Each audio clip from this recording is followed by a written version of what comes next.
Life is unpredictable, but preparing for the unexpected shouldn't be. Take ownership of your life planning with Policy Genius to help your loved ones have a financial safety net in case something happens to you.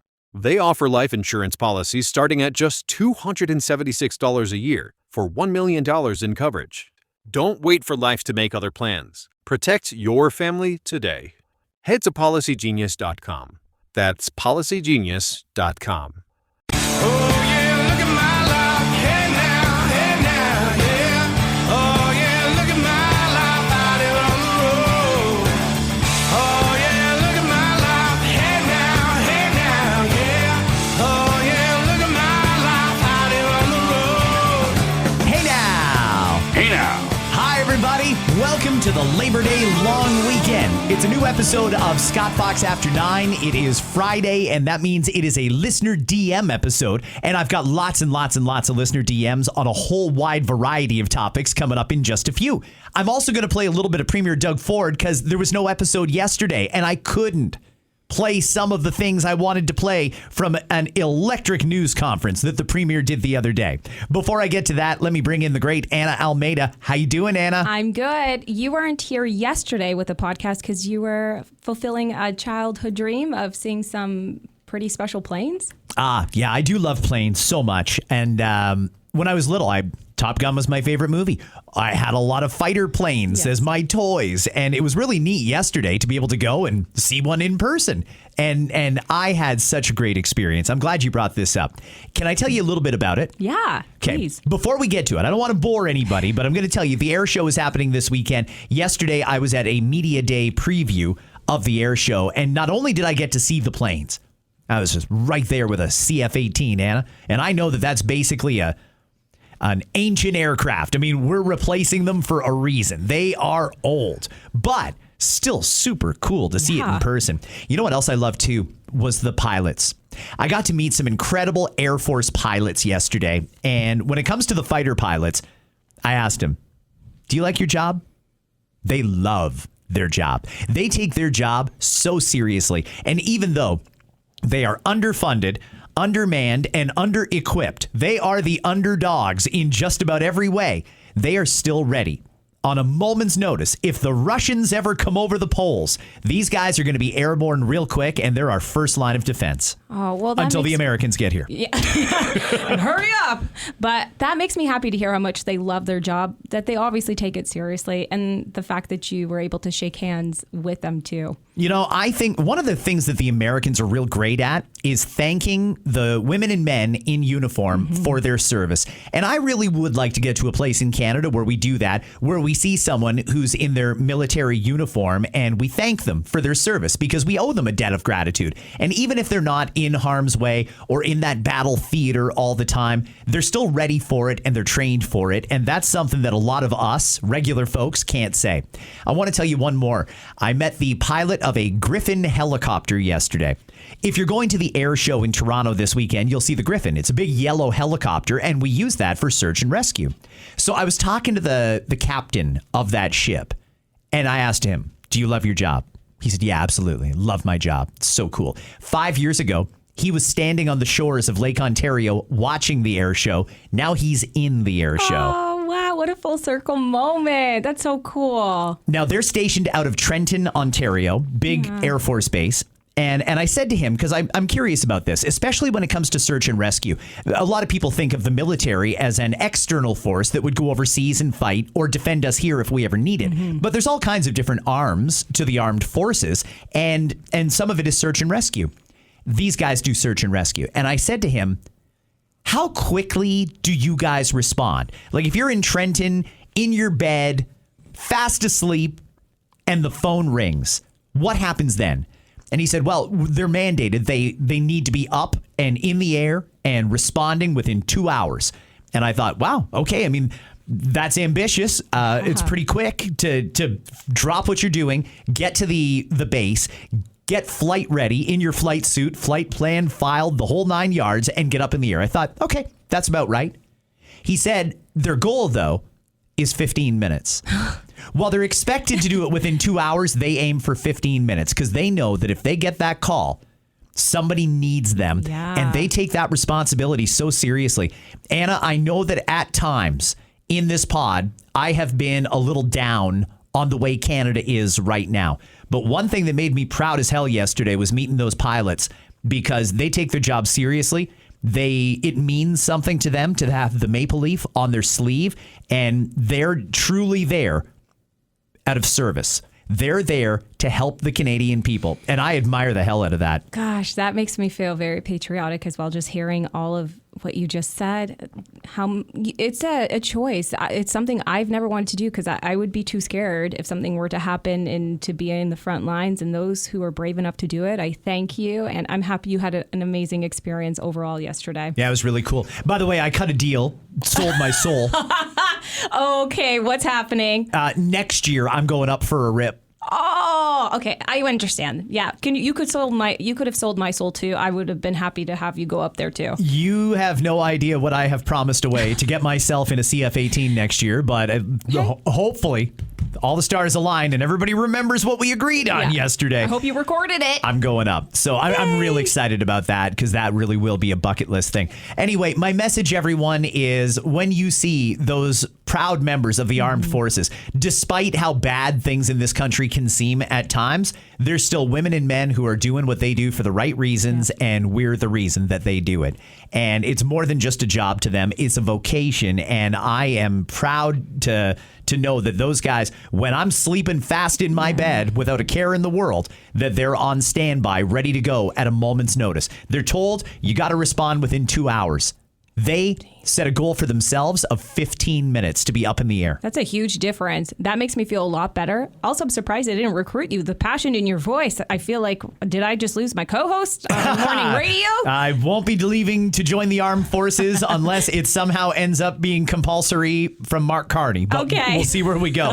Hey, I told you I wanted to play a little bit of Doug Ford at the beginning of this episode. Before we get to the DMs, there's a couple of things that are on my mind here. It's a little bit of unhinged Doug. Some of this is going to be completely nonsensical, and some of it is actually quite practical. Let me play for you just a little bit of the premier talking about that break-in. It wasn't a break-in. It was a brazen daylight robbery at an LCBO store in Kitchener, where people walked in, didn't even cover their faces this time. That's how bad it is. They didn't even cover their faces. They just walked into the LCBO and started filling their bags. Here's the premier. Did you see these characters on the news last night that went into the LCBO up in Kitchener? They're brazen bunch of crooks. You know, I have all the confidence in the world in the Waterloo Police Services, the chief. He's a champion, the chief. We got to catch these guys and throw them in jail. They just do not care. They go in there, they start loading up. And you know what's ironic? It's the taxpayers' money, the LCBO. And so they're stealing off the taxpayers.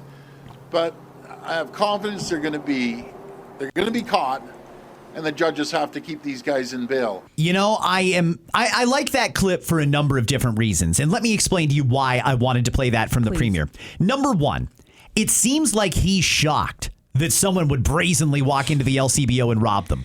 I just want to point out to the premier and anybody around him that maybe he doesn't know this, but it happens every single day in just about every city in Ontario. The word is out. No one is going to stop you. Mm-hmm. You can just walk in and take whatever you want. That's what everybody knows. No resistance at all. You can just take it. And sure, if the cops get you, yeah, you got caught, but I don't know that the cops are necessarily looking. And to back that up, the Waterloo Regional Police put out a news release. We're investigating. Here's the pictures of the suspects we're looking for. Yeah. Call us if you know anything. I mean, I don't see them do that any other time. It seems like when the premier paid attention, then the cops start paying attention. And I'm wondering why nobody was paying attention for all this time, because it's been going on for a very, very, very long time. The other reason I like that clip is because Doug Ford said it himself. He said it himself that the LCBO belongs to the taxpayers. Let me play it just one more time. And you know what's ironic? It's the taxpayers' money, the LCBO. And so they're stealing off the taxpayers. I'm glad Doug Ford now acknowledges publicly that the LCBO, a Crown corporation, is the taxpayers, not Doug Ford's personal liquor store. Yes. But that's the way Doug acts from time to time. And I'm going to play a little bit of a news conference that he gave just the other day when he was talking about the 413 for some reason. Again, just burying the 407. He doesn't want to talk about taking that over. Here is Doug talking about the LCBO and banning American liquor. Morning, Premier. Liam Casey with the Canadian Press. Hi, Liam. Further to Rob's questions, what's the plan for the ban on American booze? I apologize, ban on? American booze. Well, it's still going to be banned until they cut the tariffs or we make a deal with them. It's not coming on our shelves. So if and our wine is up over 67%. Wine sales for Ontario. So thank you. So just to clarify, if tariffs are removed or if there's a deal, if there's a deal, another USMCA deal, which I don't think is going to happen for the next few months, but you never know with President Trump. He could pull the carpet out from underneath us in a heartbeat like he has before, or they get rid of their tariffs, and then we'll bring the booze back into the LCBO. And if they don't, then they aren't getting any booze on our shelves. Okay. I just want to be clear. Is it Doug Ford's personal liquor store or is it the taxpayers' liquor store? Because while Doug is the premier of the province, he is certainly offside a lot of public sentiment on this particular issue. And he does not seem to understand. He's not the king of Ontario. He's the premier of Ontario, temporarily allowed to run things, but going wildly against common sense and the will of the public here. I think if we ask people honestly, is it making any difference at all that we don't have American liquor in the liquor stores? They would probably say they don't like it. They would probably say it's not having any helpful impact on negotiating a deal with America. So it makes no sense to leave it banned. None whatsoever. Mm-hmm. But there's Doug, who's got the Trump derangement syndrome in a chronic case of it. I mean, wow. Just again, treating the liquor store like it's his. And I don't understand why. That's the hard part. I don't like Trump, but I think this movement is ridiculous. Happy that the Canadian winemakers are up in profit.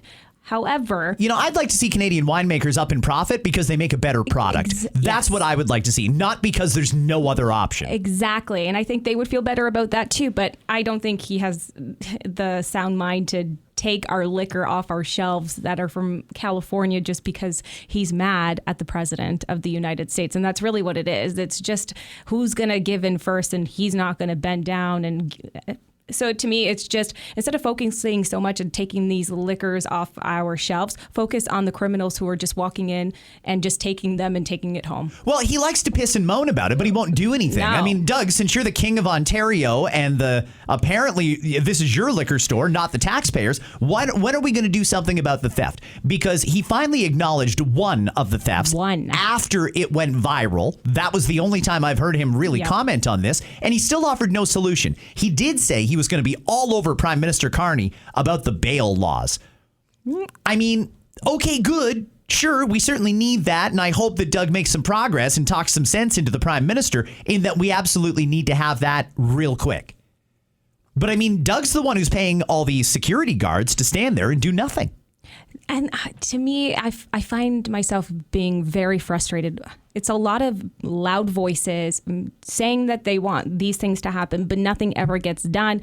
And especially with, Mark Carney being our prime minister, nothing's happened. What is going on? It just seems that everything's getting more violent and people are so brazen. They don't care. They just walk into a store and just take whatever they want. Like they own the place. And we are just sitting back here looking like idiots watching this all go down. And it makes me furious. And then you have the Premier of Ontario being like, well, I'm not putting booze back on when there's bigger fish to fry. Like, pick your battles wisely. People are counting on you. One other thing I want to get to before we get to the listener DMs is a lot of people have sent me articles on this, and frankly, it wasn't even on my radar earlier this week. The Prime Minister is introducing some new clean fuel regulations. Clean fuel regulations, the CFRs. Is that the new carbon tax? That's what a lot of people are calling this, is a new carbon tax. And what this does is it requires the gas companies to progressively lower the carbon in gas. That'll do to an engine of a car, I don't understand. I don't know. But they're also keeping their EV mandate, so we're all going to have to buy an electric soon anyway. But what this is going to do when you require the price of gas, or when you require the makeup of gas to be reformulated, is it's going to raise the cost. We have been experiencing this for the last number of years. When we switch to the summer blend and then switch back to the winter blend, I think that that's a total scam. I don't think there's any difference whatsoever. Certainly not one that would require a massive spike in the price to switch. Preach. However, we do that, and it has a massive impact on the price. Well, now these new clean fuel regulations, which I'm still studying, by the way, I'm certainly not well read on this topic yet. I'm learning about it. It was Pierre Poilievre that drew attention to this, and he's calling it the carbon tax 2.0. Before I play for you Pierre Poilievre, just a quick history lesson. We had a carbon tax, and the Liberals insisted it put more money in your pocket. It would be crazy to get rid of it, until finally enough people just had enough. They woke up one day and realized we are taxing ourselves into oblivion for no good reason, and it's not having an impact on the world's carbon output. So we got rid of the carbon tax. The Liberals got rid of it, but they didn't get rid of it. They just rolled it back to zero. And that left a lot of people speculating, here we go. They left it on the industrial polluters. The consumer carbon tax, they rolled it back to zero, but the law itself is still on the books. They can just set the amount at whatever they want. Again, right now, it's set at zero. People thought that was going to be a thing where after Carney got elected, he would raise the price back up. But even Carney knows that we know we're kind of waiting for him to do that, and people are going to turn on him when he does that. So instead, they've just added so much regulation to making gas that it's going to raise the price 17 cents a liter by 2030, starting right away. Here is Pierre Poilievre talking about that. And Mark Carney, the father of the carbon tax, who of course was the one who advised Trudeau to bring it in, was forced on the eve of the election to reverse himself and promise to do as I said and axe the carbon tax. But I warned Canadians then he would bring it back when he no longer needed your vote but still needed your money. And sure enough, here we are today. Mark Carney is bringing back the carbon tax 2.0. He calls it the Clean Fuel Standard, Clean Fuel Regulations. According to the Parliamentary Budget Officer, it will add 17 cents a liter to your gas. What did the last carbon tax add to your gas? 17 cents a liter. The new tax is starting to look a lot like the old tax. And Mark Carney thinks no one will notice. Well, Conservatives have noticed, and that is why we are announcing today that we are making it a priority to boost take-home pay and reverse the Liberal cost of living crisis by opposing Mark Carney's Carbon Tax 2.0. We want to axe all carbon taxes for good, for real, for everyone, forever. We want to increase your purchasing power because we know it's not just gas and diesel. Everything that comes in a truck will be more expensive when you tax fuel. And if you got it, a truck brought it. So we need to get rid of the carbon taxes altogether, make our lives affordable again, restore the deal that Canada had with its young people and with its seniors, that if you've worked hard, you get a great life, you can buy a nice house, you get good food, you get to live in a safe neighborhood. That's what we're fighting for. And this fall, our priorities are very clear.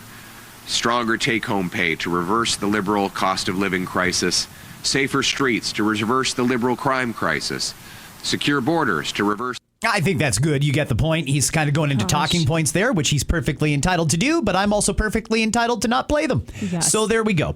I just think Mark Carney was probably just so happy that he was out of office and Poilievre wasn't able to take the platform that he has been given again and start speaking what people are really wanting to hear. You know what, though? I feel like there's people who did not necessarily like Pierre or didn't like the way he ran his campaign. And I feel like that summer away from Pierre was good for a while because for about 2 years there, he was very much the loud, aggressive opposition leader. Then Mark Carney got elected, and there was really no leader of the opposition because Pierre had to keep his mouth shut until he won a seat again. Now he's free to do whatever he wants, and it's his obligation as the leader of the opposition to go ahead and criticize and hold the government to account. That's his job. He's doing it fine. But it was a nice little break for a while, and I'm saying that as a Pierre Poilievre fan. It was nice that we had relative calm for a little while there. Absolutely. And I was one of those people. I found him to be too aggressive. I wasn't interested in what he had to say. I kind of rolled my eyes when he spoke and then was hopeful that Mark Carney was going to do something hopeful. That was the key word, hopeful. My hope has drained. And so having this break and now hearing him speak again, I'm like, okay, I'm looking at him a little bit differently than I did before. Was he right about everything? Well, he wasn't wrong. It's hard for me to admit because it's... Oh, gosh, damn it. Yeah. He was right about everything, right? He was right about a lot of everything things. he said was going to happen happened. I know. Everything he said we need to do didn't get done. He was right. Oh, it's just painful. It's painful to be wrong. Yeah, it hurts. It sucks. I'm going to be that person. It sucks. We have an You were update hopeful. on a story that we talked about at great length last week. Stand your ground, the castle laws. This got thrown back into the spotlight, namely because of that case in Lindsay, Ontario, where a man had his home broken into and he beat the hell out of the guy who broke in and almost killed him. That guy had to be airlifted to a Toronto hospital, and it turns out it was a knife that the homeowner used to defend himself. And the Kawartha Lakes Police Department charged that guy, aggravated assault with a weapon, serious charges where this homeowner could actually do jail time. And that's where all of the calls for a castle law or a stand your ground law came from. And by and large, I think the vast majority of common sense Canadians agree that it makes sense to protect a homeowner. If somebody breaks into your home, you have every right to defend yourself, your property, and your family with any means that you see necessary. Again, they broke into your house. But there's still some who say, yeah, but come on, we got to have some reasonable limits here. I mean, this guy stabbed him in the neck. He almost killed the man who broke in. Well, now we know more about the story. The guy who broke in had a crossbow. like who the hell carries a crossbow? He had a crossbow, and a crossbow probably would have gone right through that guy Yes. at short range. It could have, and more than likely would have killed him if that guy had shot him with the crossbow. Doesn't that make things a little bit differently? This guy only had a knife. The other guy had a crossbow.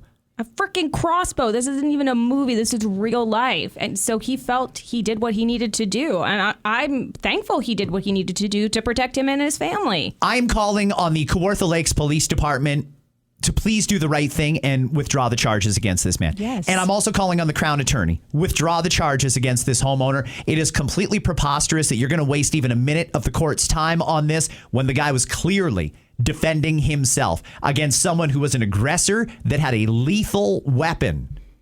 It would have been different had he been, shot by this bow and arrow or crossbow, whatever. I think it's just wild that he was even charged. He was doing what he felt was necessary. This law needs to come into place. The irony is, had that guy with the crossbow used it and possibly even killed that homeowner, he'd probably get bail.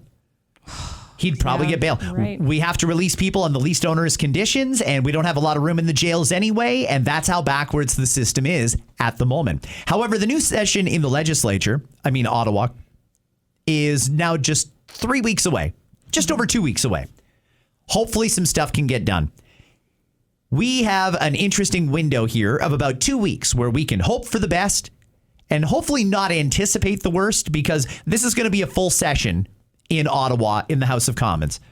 I would like to think that when the Liberals get back into the House of Commons in 2.5 weeks, bail reform will be prioritized.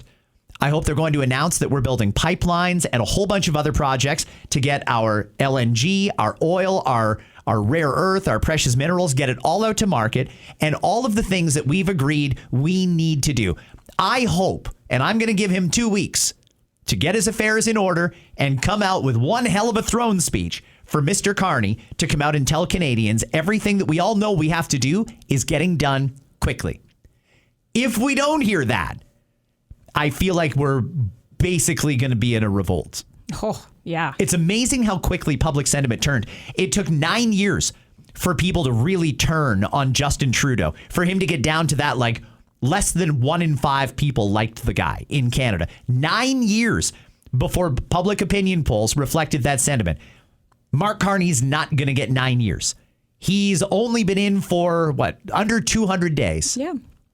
And people are already getting impatient. You're already seeing the polls changing. In fact, the Conservatives are back in the lead right now. And if an election were held tomorrow, it would be a Conservative minority government and Pierre Poilievre would be Prime Minister of Canada.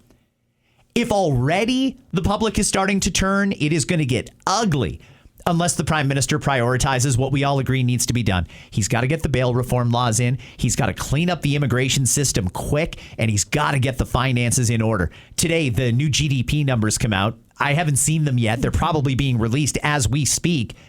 If they're not good, that'll basically confirm that we're in a recession. It'll be consecutive quarters of negative growth. That is the textbook definition of recession.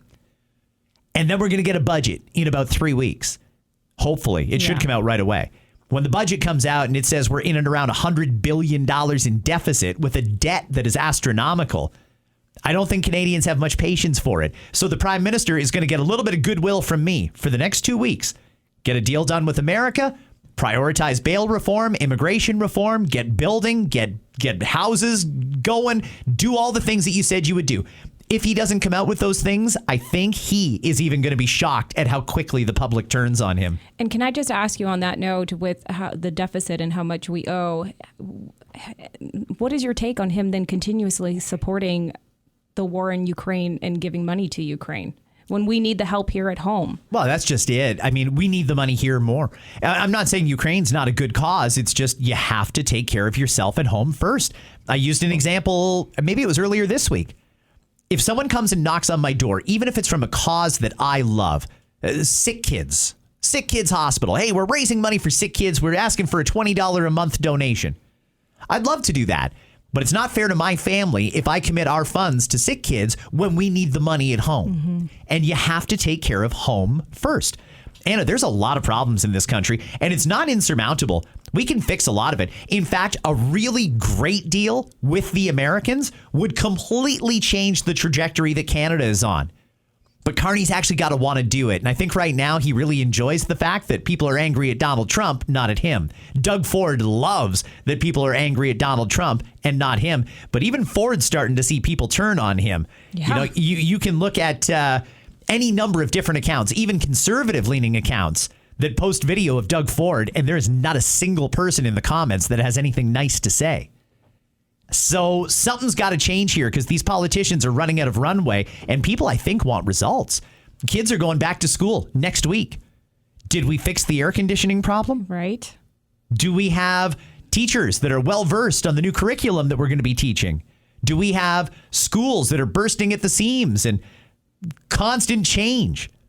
Or is this just going to be a properly run system that's well-funded and we produce some of the greatest students on earth? That's what I'd like to think, but I think that most parents are going to agree by the end of next week, there weren't really a lot of improvements from June to now. No, for sure. Oh, there's such food for thought. And, you know, actually, we've gotten a lot of different questions in your DMs regarding some of these issues, so I'm excited for you to tackle them. Okay, let's do it. Fridays on Scott Fox After 9. Since I launched this pod, I've turned the show over to you. You can send me any question you want on any topic, and I will do my level best to answer it. And if I can't, I will admit it.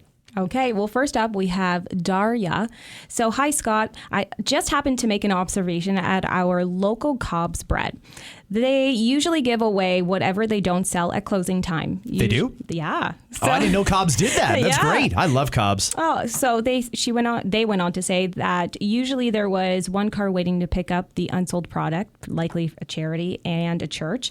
I drove by Cobb's at closing time today, and there were 5 cars waiting with bins on the ready. So they need it in the community. The need is in the community. It's quite great. And yet here we are giving another $2 billion to Ukraine. So we need it here. The Ukraine thing is very divisive. And you know what? I understand it because there's a lot of folks who have been told through watching the news and stuff like that Ukraine is a cause that we have to get behind, and every penny we have to send it to them. And, you know, no amount is too big an ask from Ukraine. We got to do what we got to do to support them because we need, there's a lot of people that have got it. I know what you're saying for sure. But now people are starting to realize we're broke here in Canada. So let me put it to you like this. We gave another $2 billion to Ukraine. And Daria, I certainly recognize the need. I think there's a lot of places that give away the food that they didn't sell at the end of the day. And lineups are just as big at those places, too. And in a lot of cases, it's going to community bread baskets. It's going to food banks. It's going to community programs that help out those less fortunate, that sort of thing. But the need is higher than ever before. We've got more homeless and unhoused people than ever before. So think of it this way. Right now, most of the organizations that I just referenced get zero financing from the government. You would think that our government could at least fund food banks, right? Especially when we've got the need that we've got now. They don't. They just don't. Everything is based on donations, private and corporate. If we took $2 billion and gave it to the food banks and said, please make sure that people can eat until Thanksgiving, and we'll come back with more funding after Thanksgiving, but please make sure at least the children have the food they need right now. That'd be life-changing. Huge. But when you think about all the different community organizations that folks hope they never have to rely on, but sometimes do, none of them are funded. You know, we have animal shelters that do incredible work. The government doesn't give them any money. They don't give them a penny. In fact, in some cases, they're paying property taxes for the locations that they're in, unless the city was kind enough to waive the property tax for their facility. It's insane that they have to go out and raise money for something I think we all agree is necessary to have animal shelters, food banks. I don't understand why we don't fund them. Mm-hmm. You know, people don't think twice about burning down Catholic churches lately for some reason across this country, but you should know how much the Catholic Church does in the way of donating to food banks and community organizations. They're stepping up when the government won't. Mm-hmm. And I don't understand why we as a society can't prioritize funding for food banks, particularly at a time when there is such incredible need. More people than ever before are going. If you know where there is a food bank, you know how big the lineups are there. At down times, peak period, holy cow, look out. And now kids are going to be going back to school. We have nutrition programs there that sometimes will send groceries home with a kid so that the household can eat. And unless you know about those programs, you probably don't know about those programs. They're kept fairly low key, but schools identify kids that are food insecure. And they always give the kid whatever they can. Sometimes teachers give those kids their own lunch just so those kids have something to eat. And occasionally they'll be able to send home a bag of groceries with the kid. Take this home so that you and your family have got some food. That a lot of it comes from food banks. It gets sent to the schools to distribute throughout the community. Well, that's going to be even less that the food banks have to put out there for people who are just coming in because they need a bag of dry pasta and a can of tomato sauce. You know, like we could be funding these. $2 billion would go a long way. The Waterloo Region Food Bank, I used to have them on my show all the time when I was working at a Kitchener station. And I love the work they do there. They really are amazing. They told me that because they can stretch things so much, $1 can feed a family for a meal. $1. And you couldn't shop with $1 and feed your family. You couldn't go to a restaurant with $1 and feed your family. But the way they do it, and because they buy in mass and volume and bulk, they can. If you gave $2 billion to the food bank, watch what they could do. Watch how much of an impact they could have. But the government doesn't do it. We don't fund them. And I don't understand why. Daria, great question. Great observation. I don't know why things are the way they are, but it seems like we are spending money hand over fist for people who shouldn't be here, who came here with a bogus asylum claim. We put them up in hotels. We give them food. We pay their rent, everything. But the regular born and bred Canadians, the taxpayers that have been paying all their lives, get absolutely nothing. And it's backwards. It is backwards. All right. Well, we have one from Jesse. Hi, Scott. So you keep asking about why Ukraine is so special to the West. Now, by no means am I an expert, but I've been watching this whole situation with a ton of interest since before 2014. I believe Ukraine is being used as the battleground between the West and Russia. NATO was pushing for that one world government. Russia isn't having it. They are dead set against the World Bank and being under any anyone's thumb. I forget the name, but I just saw an article where a French politician admit that with this defeat, Western dominance is coming to an end, and we are moving into a multipolar world. Oh, there's a lot to unpack there. Yeah. I did ask that question. What is it that's so special about Ukraine? You know, I mean, there's a lot of weird connections in government to Ukraine. There's a lot of world leaders that have a personal connection to Ukraine for some reason. And maybe it is as simple as Ukraine is what separates Russia from Europe. Maybe that's it. Maybe it's just purely military strategic objectives for having control of Ukraine. Maybe. Maybe it is that Russia just does not want NATO forces in Ukraine. Maybe. Or, and hear me out, I know this is going to sound kooky. I know that. But maybe there's something more special about Ukraine that we don't know about, that's never really been made public. What if Ukraine has got some wild resource under its ground that is basically the fountain of youth? What if there's a mountain in Ukraine that's got a little door in it that's actually a door to another dimension or portal?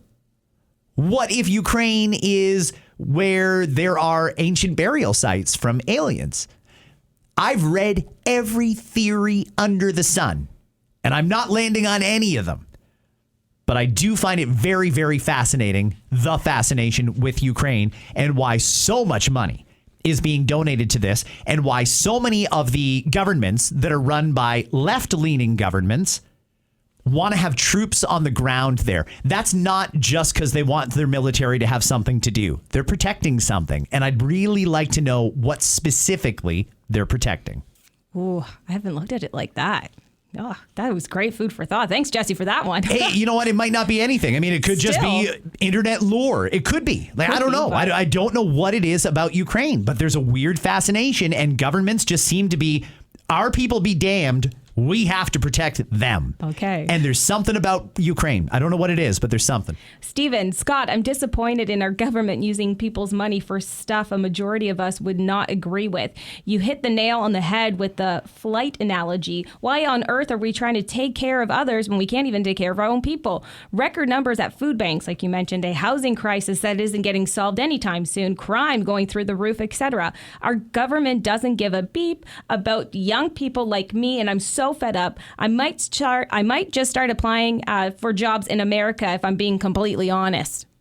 That's from Stephen. Stephen, thank you. Just so you guys know, people reach out to me daily. Mm-hmm. How did your son get down to the States? How did he do it? Does he like it? Is it a culture shock? How's their healthcare system? What's his insurance like? People are fascinated with the thought of moving to America. And that's just because there's a lack of hope here. There's no jobs, and it's getting worse. The economy's in the toilet. We got a massive immigration problem. We got a massive crime problem. Housing is an issue. Like, I get it. There's a lot of people that reach out. If you're considering it, my only comment to you is you're certainly not alone. There's a lot of people thinking about it. If you need to know something specific, I'll try and answer it. If you want to DM me, I'm not just going to tell you how to do it because it would take a very long time, but you do your own homework. And if you want to know something specific, feel free to reach out. I would love to be in a position where we aren't trying to push Canadians out of the country. And that's not what I'm trying to do. But I certainly see the upside for someone who, maybe the pay could be a little bit lower in America. I think the average salary down there is what, $60,000, $70,000? Yeah, maybe around there. Yeah, but when the average house costs $200,000, that's actually very affordable. Yes, absolutely. So, it's relative. Although their food is getting quite expensive too in American dollars. So something's up there. They got an inflation problem in America like we have here, but the real estate prices being so much cheaper down there, the availability of jobs, I think a lot of people are looking for greener pastures. And frankly, they just think that a lot of the things being done here in Canada don't make sense. And that our money's being wasted, go somewhere where the money is appreciated by the government and used responsibly. Mm-hmm. Well, Jackie, I'd like to ask you if you know why the government doesn't want or hasn't looked at changing the way we do policing in the retail world. These criminals can walk out of stores with anything. We cannot stop them at all. I don't understand why the government would rather protect the criminals than to keep the people who are working in these stores safe. These guys are bringing in weapons. Why don't they do something about this? What is in it for them to not change things? I think when it comes to the retail, I mean, people are stealing, but people are desperate. I talked about this years ago on the podcast, Anna. Years ago, I said things are getting bad. When the economy gets bad, what happens? Crime spikes. It has been a tradition around the world for centuries. When the economy's bad, crime gets worse. So that's where we're at now. Some people are desperate. They're stealing because they have no other choice. And not that I encourage it, but it certainly does put those store owners and shop owners in a difficult position. And who's making up the loss to them? Yeah. You know, like when stuff gets stolen, that's money out of their pocket. We're told not to resist. Well, part of that could be solved with castle laws. Stand your ground should apply to anything of yours, yourself, your property, or your family. If you own a store and somebody comes in and tries to rob your store, I think you should be able to shoot them, beat them, do whatever you want. Should be no different than your home. Castle laws are there to protect victims, not to try and get criminals off. Criminals do get off, though, and I mean, that sends a mixed message as well. It all comes down to this. We have 2 weeks of relative calm in front of us. No parliament. It's coming, but we get about 2.5 weeks before it sits again.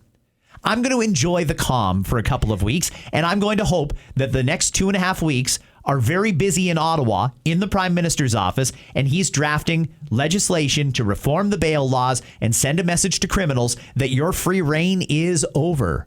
We are not doing this anymore, and if you commit a crime, you will go to jail while you're waiting for trial.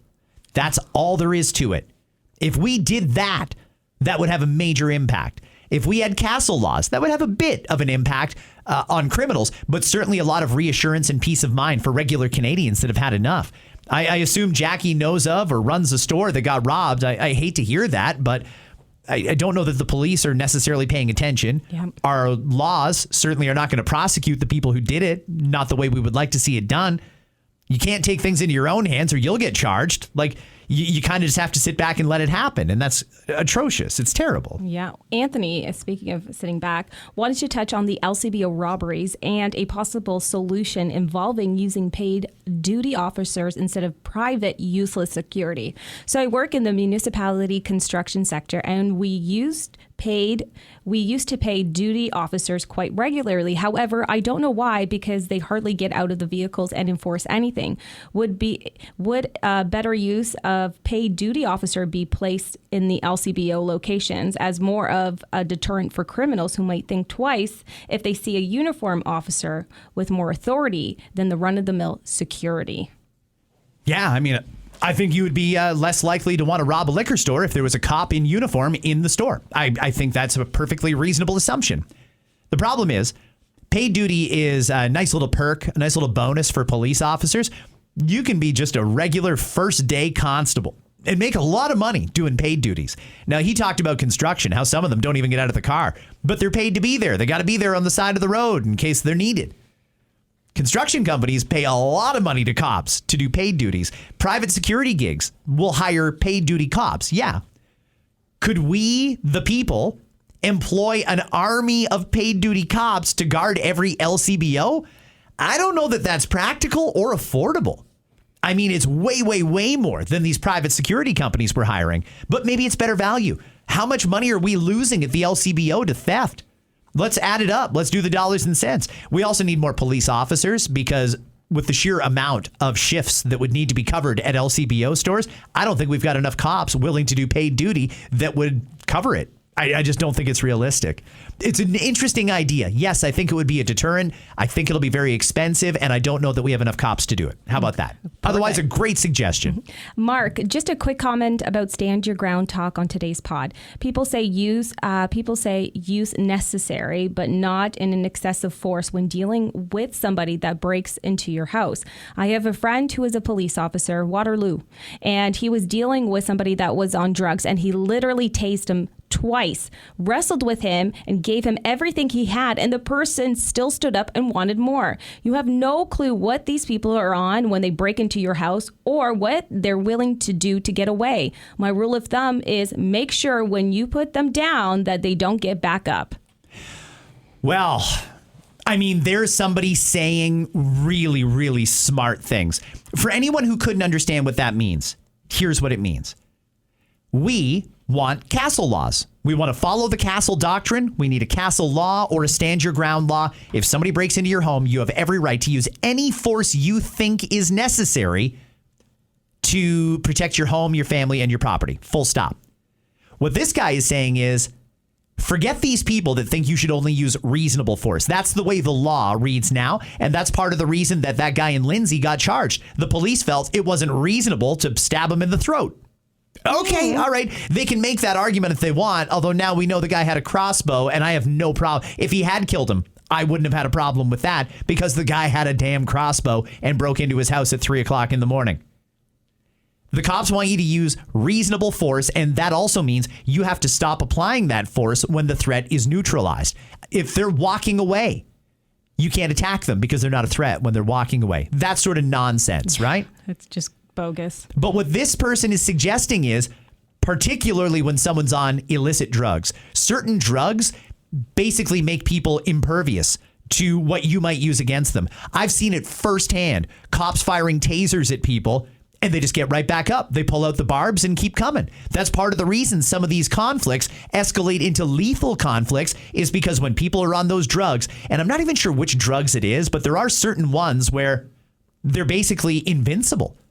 You can do whatever you want to them and they will keep getting up. I'm not trained to deal with somebody who resists when I hit them over the head with a baseball bat. That should end the threat. But if they get right back up and keep coming, when is enough enough?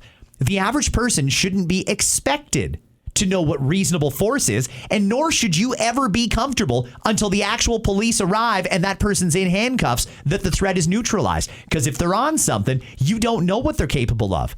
Frankly, Anna, if somebody comes into my house and I have to use lethal force, I need to be really, really, really confident that they are no longer a threat before I'm going to get off them or stop doing whatever it was I was doing to them to minimize that threat. I'm not trained for this sort of thing. Neither is the average person.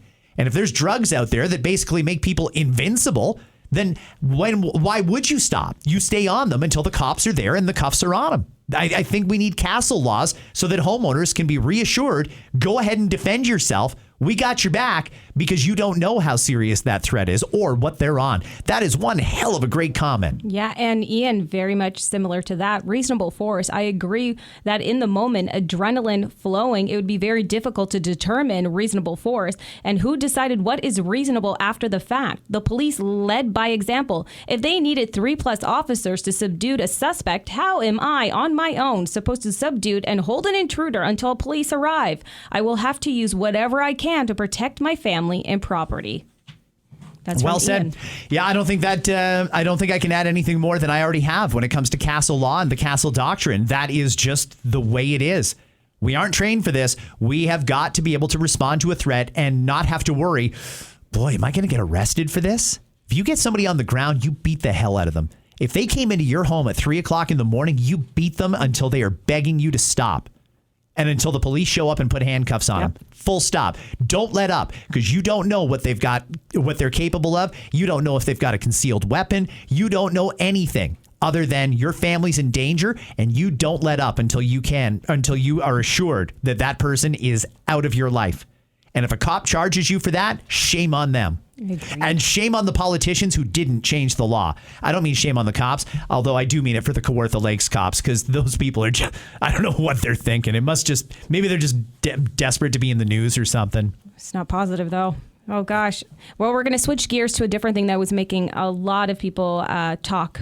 Cole, you two were talking about weight on aircrafts. I 100% agree. A heavier person should be charged for 2 seats if they are big enough to have 2 seats. I'm 110 pounds, and so should I have half off a seat, seeing how me and my wife can pretty much share a seat? I do not agree whatsoever to accommodate somebody that is 300 pounds because they've decided to let themselves go. There are Ozempic, there is healthy eating. I get weight loss must be hard at times, but I have a hard time gaining weight. So should they understand, but they should 100% have to pay if they are going to take up 2 seats. Cole. Cool. Thank you very much. I got a decent number of messages from people who feel that way. And I was a little surprised to see that. I mean, I still make the business case for it. If the airline needs to sell 300 seats and they sell them at a certain price so that flight is profitable, If they have to give away one of those seats, then they're losing money. And I don't think they should have to do that. I also don't think that me, who only takes up one seat as a guy that weighs 185 pounds, I don't want a 300-pounder beside me encroaching on my seat either. There should be a seat separation if that's the case. If you don't fit in the seat, you should pay for two. That's how I feel about it. And clearly Cole's got some thoughts here too. Well, Sam agrees with you. Went on to write, I agree with you on a bigger person having to buy two seats. I personally am not a small person, and I am borderline the seat extension. And I still have to agree with you on the airplane debate that if you need an extra seat, it should cost the price of two seats. I'm losing the weight because being that big, flying is a wake-up call and a motivation to lose the weight. Okay, so this is someone who is overweight or heavier, or I don't know if we ever settled on a nice way to say it, but I also don't know that that matters because facts are facts. They take up more than one seat and they know it. And they still think it's appropriate to charge for two seats. That's real good, honest feedback. I appreciate that. Thank you. Another one. This is the final one, and they really opened up to you here, Scott. Raf, hi, Scott. I am a longtime listener. Personally, I'm 6'2" and 350 pounds, so I'm not pointing fingers at anyone else without including myself. The reality is my size is nobody's fault but my own. We often hear the line, you never know what someone's going through, but honestly, we all see the McDonald's drive-thrus and the grocery carts filled with Coke, chips, and processed food. I don't feel sympathy for that because most of the time, probably 90% or more, it's the result of a personal choice, not bad luck. A few years ago, I went to Wonderland with my daughter. We got on a ride that used just a bar across the legs, and I couldn't fit. My daughter went on without me, and I was so embarrassed. But that wasn't Wonderland's fault for making the seats too small. That was on me because my ass was too big. It's the same with airlines. Someone has to pay for that seat. Either ticket prices go up for everyone, or the person who needs the extra space pays for it.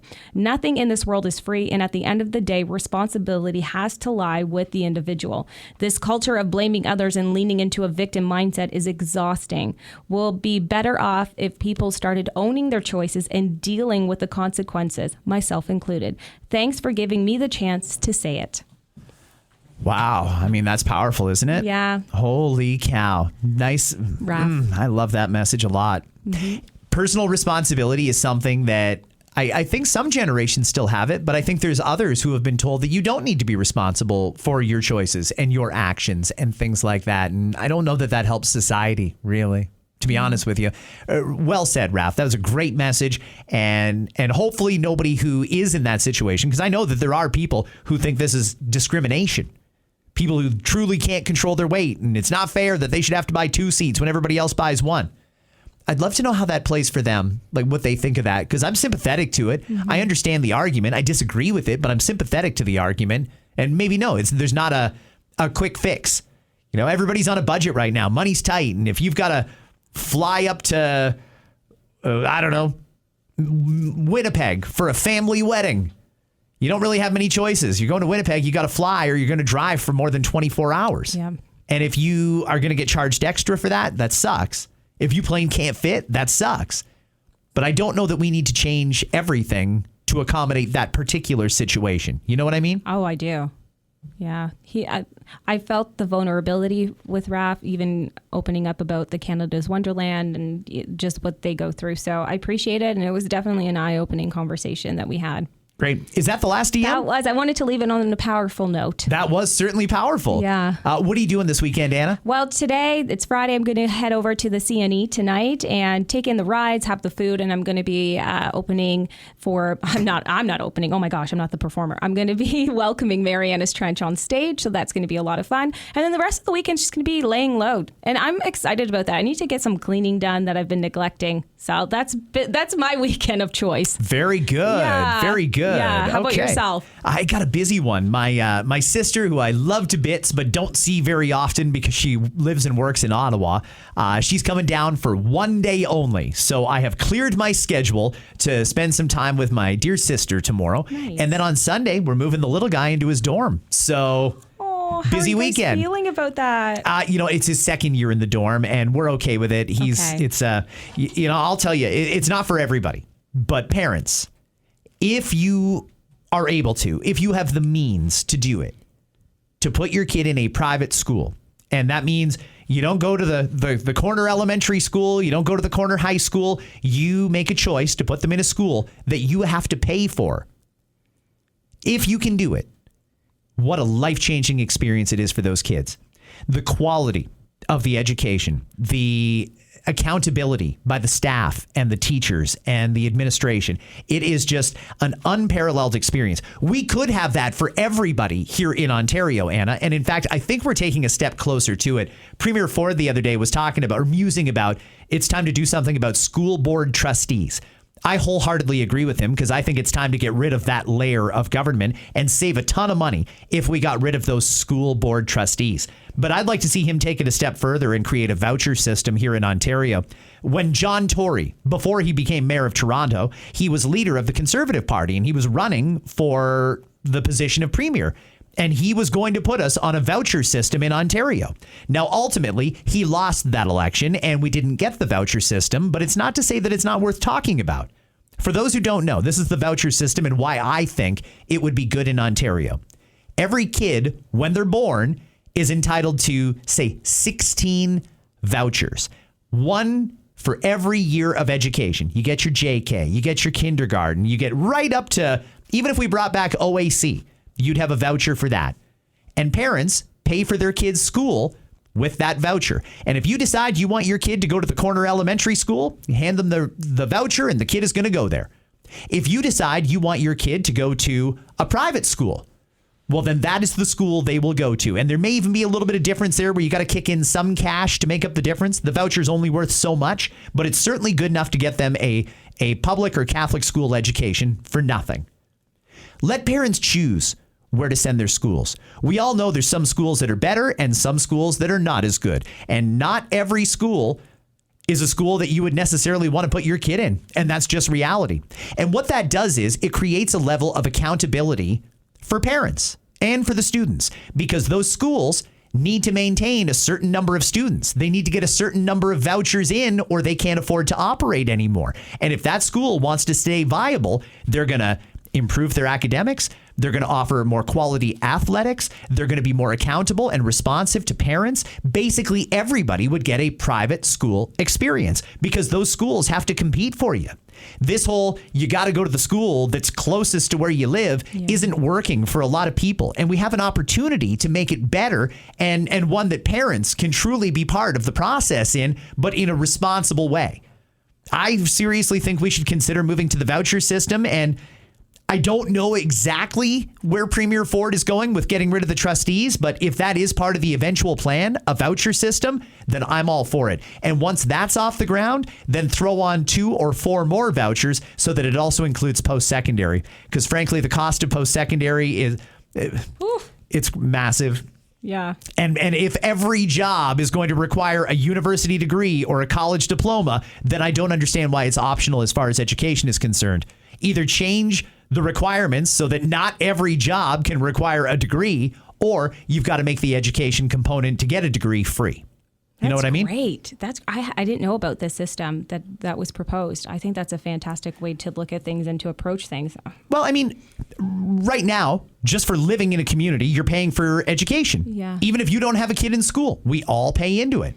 If you do have a kid, why should you have to send them to that dirtbag school across the street where the principal's an a-hole and the teachers suck and their sports teams, they don't even offer sports and all the other things and reasons that people don't like certain schools? Why should you have to send your kid there just because that's where you live? Yeah. If you're willing to drive your kid across town to get to school, then drive them across town. It shouldn't be a question. When schools have to compete with each other to get those vouchers, and the option is we either get 300 vouchers or we can't even stay open, then let the bad ones close and let the good ones thrive. That's what would make the most sense. I like that. That's a good messaging, especially with the new school year just ahead of us right now. I am full of good ideas. I really wish someone would call me, and I'll tell you all kinds of things They're scared of you. that could make life a lot more affordable and makes sense for people. Politicians are scared of you. You're too honest. Oh, no. It's not that at all. They probably disagreed with me to high hell, and that's totally fine because I disagree with them as well. But nonetheless, that's a plan that we should consider. I vote for you. Thank you. Anything else we got to cover in this episode? No, I think you've covered a lot. This has been a great Friday DMs, and yeah, I'm interested to see what will happen over the weekend and over the next 2 weeks. Monday is Labor Day. We are going to be off, but I will be back with a brand new episode of Scott Fox After 9 on Tuesday. Friends, enjoy Labor Day. Labor Day was awarded as a reward for us, the working class, the peasants. The pheasants. I hope that you get the day off, and I hope that you relax and enjoy it with family and friends or whatever it is you do in your downtime. But try and prioritize a little bit of downtime because we all need a little bit of it. And Tuesday, things get hectic again. Enjoy the weekend, friends. I'll see you Tuesday. Oh,